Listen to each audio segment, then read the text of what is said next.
தானியங்களோட இயற்கை சத்தும் சுவையும் மாறாம மாவு அரைக்க பெஸ்ட் ஆனது அல்ட்ராவின் பேட்டன்டட் கோனிக்கல் ஸ்டோன்கள் மட்டும்தான். அல்ட்ரா என்றால் ஆரோக்கியம். வணக்கம். செய்தி சுருக்கம்.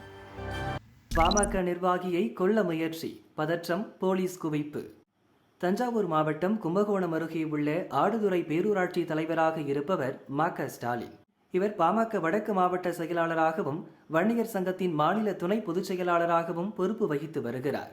பாமக நிறுவனர் ராமதாஸின் தீவிர ஆதரவாளர் ஸ்டாலின் இன்று காலை தனது ஆதரவாளர்களுடன் பேரூராட்சி அலுவலகத்தில் பேசிக் கொண்டிருந்தார். அப்போது காரில் வந்த மர்ம நபர்கள் அலுவலகம் மீது நாட்டு வெடிகுண்டு வீசினர். பின்னர் அரிவாள், கத்தி உள்ளிட்ட பயங்கர ஆயுதங்களால் உள்ளே புகுந்து தாக்குதல் நடத்தினர். சுதாரித்துக் கொண்ட ஸ்டாலின் அலுவலகத்தில் இருந்த கழிவறைக்குள் சென்று கதவை பூட்டிக் கொண்டார்.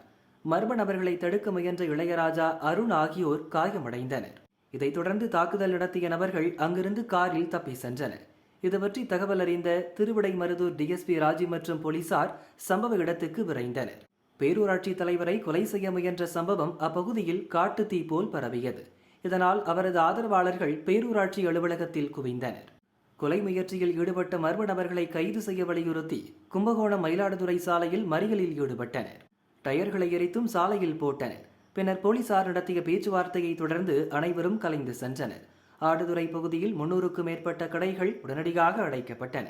பதற்றமான சூழல் நிலவியதால் போலீசார் குவிக்கப்பட்டனர். மாவட்ட எஸ்பி ராஜாராம் அங்கு சென்று விசாரணை நடத்தினார். சிசிடிவி கேமராக்களில் பதிவான காட்சிகளின் அடிப்படையில் காரில் தப்பிய மர்ம நபர்களை போலீசார் தேடி வருகின்றனர். எனது உயிருக்கு அச்சுறுத்தல் இருப்பதாக போலீசில் புகார் அளித்தும் எந்த நடவடிக்கையும் எடுக்கவில்லை. இனியாவது இந்த பிரச்சனைக்கு முற்றுப்புள்ளி வைக்க வேண்டும் என ம.க. ஸ்டாலின் கூறினார்.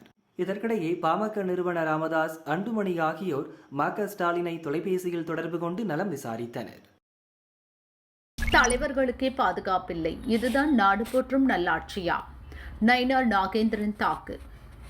தமிழக பாஜக தலைவர் நயினார் நாகேந்திரன் வெளியிட்டுள்ள அறிக்கையில் கூறியிருப்பதாவது: தஞ்சாவூர் மாவட்ட பாமக செயலாளர் ம.க. ஸ்டாலினை குண்டுவீசி கொலை செய்ய மர்ம நபர்கள் முயற்சித்ததாக வெளிவந்துள்ள செய்தி அதிர்ச்சி அளிக்கிறது. பட்டப்பகலில் ஆடுதுறை பேரூராட்சி அலுவலகத்திலேயே குண்டு வீசும் அளவிற்கு தமிழகத்தில் சட்டம் ஒழுங்கு சீரழிந்துள்ளது. மாநிலத்தை சீர்படுத்த வேண்டிய திமுக அரசு விளம்பரத்தில் ஒரு புறம் மூழ்கியுள்ளது என்றால், மறுபுறம் குற்றங்களை கட்டுப்படுத்த வேண்டிய காவல்துறை ஆளுங்கட்சியின் ஏவல் துறையாக மாறி வேடிக்கை பார்த்து வருகிறது. மக்களுக்கு சேவை செய்யும் அரசியல் தலைவர்களுக்கே தமிழகத்தில் பாதுகாப்பு வழங்க இயலாத இந்த திமுக ஆட்சிதான் நாடு போற்றும் நல்லாட்சியா? மாநிலத்தின் அமைதியிலும் மக்கள் பாதுகாப்பிலும் சிறிதும் அக்கறை இருந்தால் பாமக நிர்வாகியை கொலை செய்ய முயன்ற குற்றவாளிகளை உடனடியாக கைது செய்ய வேண்டும் என நயினார் நாகேந்திரன் வலியுறுத்தியுள்ளார். மக்களை ஏன் இப்படி ஏமாத்துறீங்க ஸ்டாலின்? ஜிஎஸ்டி குறைப்பு ஏன் வாய திறக்கல? மக்களால் தேர்ந்தெடுக்கப்பட்ட பட்டியலினத்தை சேர்ந்தவரை காலில் விழ வைத்துவிட்டு சமூக நீதி குறித்து ஸ்டாலின் பேசலாமா என்று தமிழிசை சவுந்தரராஜன் கேட்டார். லண்டன்ல போய் பெரியாரோட சிலைய ஆக்ஸ்போர்ட் யூனிவர்சிட்டியில திறக்கிறாராம் படத்தை. இதை விட திண்டிவனத்துல ஒரு பட்டியலின சகோதரரை, மக்களால் தேர்ந்தெடுக்கப்பட்டவரை காலில் உழ வைக்கிறீங்க. நீங்க எங்க இருக்கிறது உங்களுக்கு சமூக நீதி? லண்டன்ல போய் சமூக நீதி பேசுறது இருக்கட்டும், திண்டிவனத்துல நம் பட்டியலின சகோதரர்கள் காலில் விழ வைக்கிறார்கள். ஆக சமூக நீதியை போய் நீங்க லண்டன்ல பேச வேணாம், ஆக்ஸ்போர்ட்ல பேச வேணாம், முதல் தமிழ்நாட்டுல பேசுங்க. இதை வன்மையாக நான் கண்டிக்கிறேன். அதுவும் ஆக்ஸ்போர்ட் யூனிவர்சிட்டி இல்ல, ஒரு கல்லூரியில ஒரு ஹால வாடகைக்கு எடுத்து செய்யறாங்க. உடனே இது ஆக்ஸ்போர்ட் யூனிவர்சிட்டியை ஒப்புக்கொண்ட மாதிரி ஏன் இப்படி ஏமாத்துறீங்க? அதே மாதிரி ஸ்டாலின் அவர்கள் கற்றவர்களை இன்னும் ஏமாற்றிக் கொண்டிருக்கிறார். இன்னைக்கு அகில இந்திய அளவில் சிறந்த கல்வி நிறுவனங்களின் பட்டியலில் தமிழகம் அதிகமாக இருக்கிறது என்று ட்வீட் போடுறாரு. ஆனா சென்னை ஐஐடியை தவிர மற்ற எல்லா கல்வி நிறுவனங்களும் தங்களது நிலையில் இருந்து குறைந்திருக்கிறார்கள் என்று இன்னைக்கு ஆங்கில பத்திரிகை போட்டிருக்கு. ஆக மக்களை எதிலெல்லாம் ஏமாத்தணும் கிடையாது. படித்தவர்களை படிப்பை வைத்தே நீங்க ஏமாத்துவீங்களா? உங்க படிப்பறிவு எப்படின்னு எங்களுக்கு தெரியும். அதனால இனிமேலாவது ஸ்டாலின் தமிழக மக்களை ஏமாற்ற வேண்டாம். எல்லாத்துக்கும் மேல நான் தம்பிகள்ட்ட கேட்கிறேன், இந்தி கூட்டணி, திமுக, ஸ்டாலின், அதை சார்ந்தவர்கள், காங்கிரஸ்காரங்க, கம்யூனிஸ்ட், விடுதலை சிறுத்தைகள் எல்லாம் அமைதி, மயான அமைதியில் இருக்காங்க. ஏன்? மக்களுக்கு நல்லதான ஜிஎஸ்டி மக்களுக்கான அடிப்படை பொருட்கள் விலை குறைய இருக்கிறது. உண்மையிலேயே மக்களுக்கான கட்சியாக நீங்கள் எல்லாம் இருந்தீர்கள் என்றால், மக்களுக்காகத்தான் நீங்கள் ஆட்சி நடத்துகிறீர்கள் என்றால், மக்களுக்காகத்தான் நீங்கள் எல்லாம் கட்சி நடத்துகிறீர்கள் என்றால், ஒரு நன்றி அறிவிப்பு பாரத பிரதமர் யாருக்காக செய்திருக்கிறார்? இன்னைக்கு மருத்துவ இன்சூரன்ஸ் வரி கிடையாது. மருத்துவ உபகரணங்கள் 18% 5% வரிக்குள்ள. ஒரு மாருதி கார் 30,000 வரைக்கும் விலை குறை போகுது. சாமானிய மக்கள் கூட வசதி படைத்தவர்களாக வாழ போகிறார்கள்.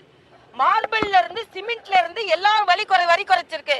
நீங்க மட்டும் தான் பெரிய பங்களால வாழ முடியல. சாமானிய மக்கள் கூட இனிமேல் பங்களா கட்டி கொள்ள முடியும் பாரத பிரதமரின் உதவியினால். ஏன் ஒரு வார்த்தை ட்ரம்புக்கு ஆதரவா போய் திருப்பூர்ல ஆர்ப்பாட்டம் பண்ணாங்க. ஆக இவர்கள் யார் என்று இன்று அடையாளம் கண்டிருக்கிற தமிழக மக்களிடம் ஒரே ஒரு கருத்தை நான் பதிவிடுகிறேன்.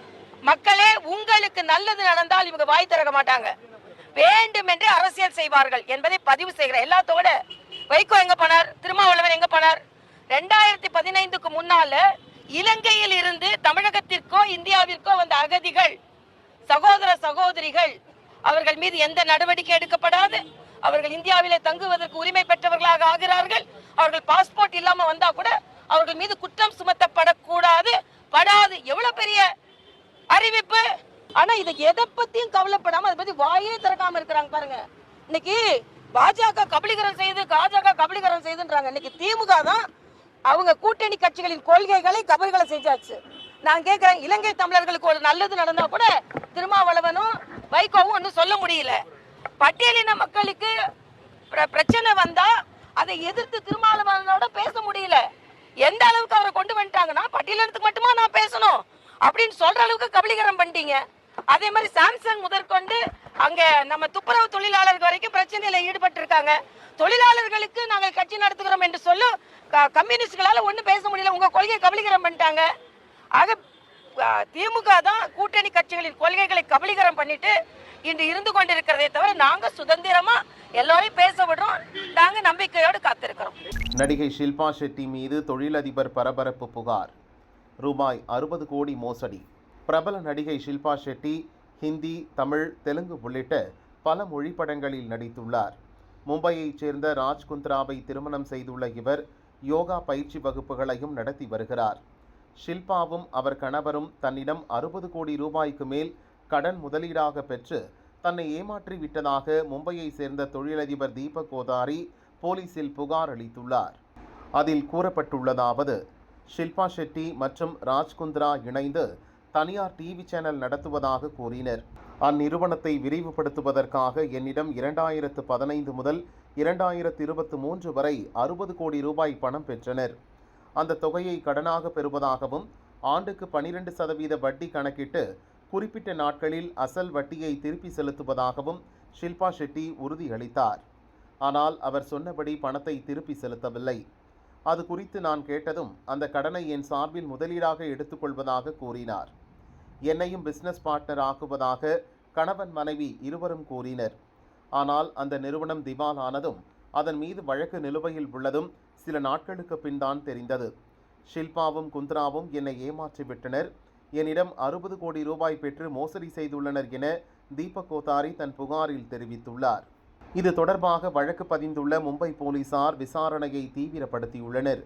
ஷில்பாவும் அவரது கணவர் குந்த்ராவும் அடிக்கடி வெளிநாடுகளுக்கு சென்று வருவதால் அவர்கள் தலைமறைவாகிவிடக் கூடாது என்பதற்காக பொருளாதார குற்றப்பிரிவு அதிகாரிகள் அவர்களின் பயண விவரங்களை தீவிரமாக கண்காணித்து வருகின்றனர். அவர்கள் இருவருக்கும் எதிராக லுக் அவுட் நோட்டீஸ் பிறப்பிக்கப்பட்டுள்ளது. ஷில்பா குந்த்ராவின் நிறுவன ஆடிட்டரிடமும் போலீசார் விசாரணையை துவங்கியுள்ளனர். ரயில்வே கேட் கீப்பரின் மண்டையை உடைத்த ஆசாமி. புதுச்சேரி தாவதப்பேட்டில் உள்ள ரயில்வே கேட் ரயில் செல்வதற்காக மூடப்பட்டிருந்தது.